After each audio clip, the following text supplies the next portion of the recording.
What a great evening. We have two groups of people to honor. We have some new members in our congregation, and we're so glad that you could join us this evening for a meal and come here for this service and to receive a blessing from the whole congregation. And then we also have our board members who we want to honor as well. And it's not like they're on both ends of the rope, but it's like we want our new members to see, there are real leaders in our congregation who care about this institution and want to get to know who you are and you who they are, and that's how we become a closer community. We're going to give both groups separate blessings today, but I want to give you kind of a framework to think about this. So, as I mentioned before, Jacob leaves his home and he goes into the middle of the desert. He falls asleep. He has this dream, very famous dream of ladder from heaven. There's angels going up and coming down, and Jacob is promised that in the future he's going to have an incredibly strong family, and that family will become a nation. And he wakes up and he says, surely God was in this place, and I didn't know it. I think just like Jacob's family had dreams for him, there were a couple of families that lived in Beverly Hills that had a dream that became Temple Emanuel. And they went through their desert, we're on our own journey through the desert, and we're all kind of trying to do the same thing they did when they began this synagogue, and that is to keep it going, keep it strong. But more than that, keep a spiritual energy that can permeate inside of all of us and give us all a sense of peace, a sense of hope, a sense of joy, and a sense of love. Because Lord knows we all need that right now, especially in our world. There's so much that can bring us down. And I hope that when we come to the synagogue and we sing together and we pray together and we study together, that that's what can kind of lift us up above the fray that is the world right now.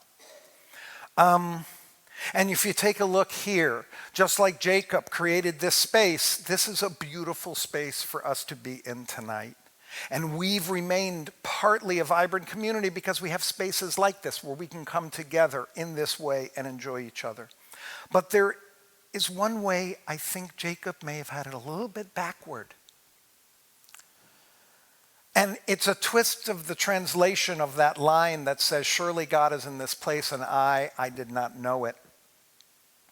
There's a famous story told of Menachem Mendel of Kotsk, who was a great early Hasidic rabbi. And he turned to his students and he said, where does God dwell? Literally, every student looked at each other dumbfounded. Where does God dwell? Then Menachem Mendel of Kotsk answered his own question. He said, where you let God in. That's where God dwells.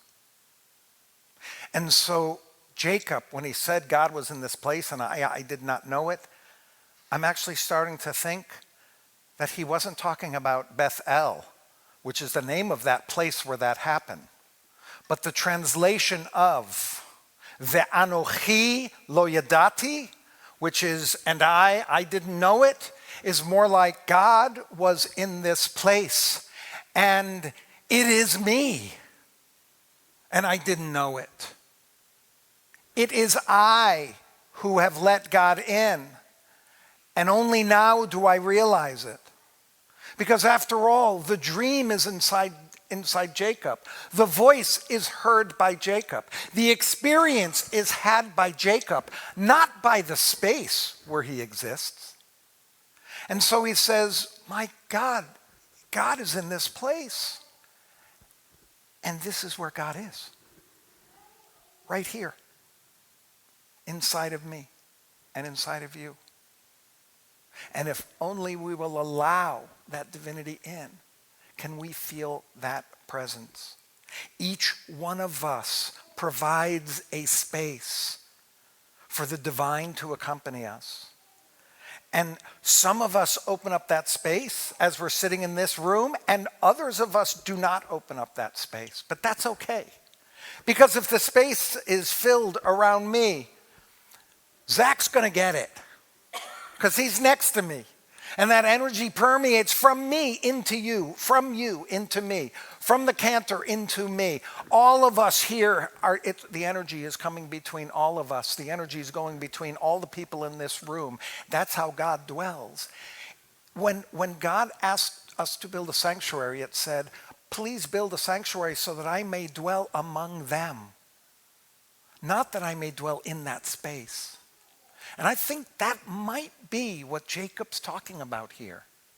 That wherever he was, it was him opening up and allowed inside of himself that allowed this all to happen.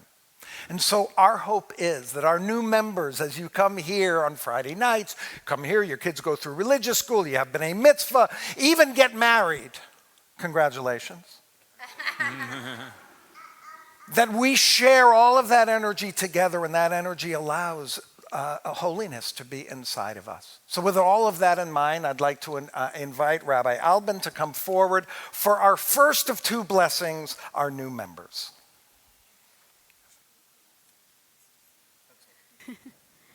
We knew that the kids wouldn't be able to be here as long as others. All right, so if you are a new member, I'd invite you now to stand so we can know who you are and we can be speaking directly to you and be so glad that you're with us tonight. All right, and we're going to actually all join, not just stand, we're going to actually all join up here in this space together so we can all be in one community. Right here, there's space right here.